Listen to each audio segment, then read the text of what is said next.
I'm Zevi Saunders, and this is my video blog. This week's Sedra is for Eschana, and it continues with Moshe Rabbeinu admonishing the Jews about various things.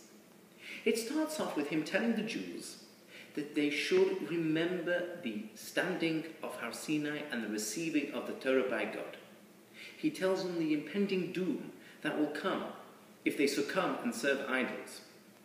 Then Moshe Rabbeinu goes and repeats over the 10 statements, often misunderstood as the 10 commandments, because of course there are 613 commandments.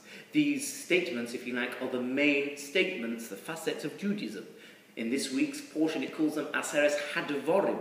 There's 10 statements, not Aseres HaMitzvos, commandments, so they should be known as 10 statements. Big, major statements by which Judaism is defined. He then goes on to separate 3 cities of refuge on the eastern banks of the River Jordan. He then goes on to say the famous verse of Shema Yisrael Hashem Elokeinu Hashem Echad, and the following pasuk, V'ahavta, you should love God, you should fulfill all His commandments, and you should do everything He says. The Torah finishes with verses which we say on Seder night, and it also tells us a prohibition about marrying a non-Jewish woman or a non-Jewish man. The main reason for this prohibition is because if you marry somebody who's not Jewish, it's not possible that they won't turn you against Judaism. Therefore, that's why it is forbidden. But there's something very interesting I take away from this week's Sedra. Moshe Rabbeinu told the Jews never to forget the fact that they stood and saw God in Har Sinai, Mount Sinai, and that is the catalyst for all our belief in Judaism. That we were there, we stood, everybody, the whole entire nation on the mountain.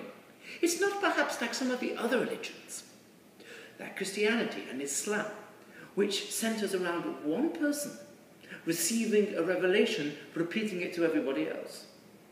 But no, an entire nation, every single person stood there and saw God with their own eyes. That is irrefutable. You cannot convince people of something that they were there and they really weren't. You can say, I got a revelation from God, but you can't convince an entire nation that they did.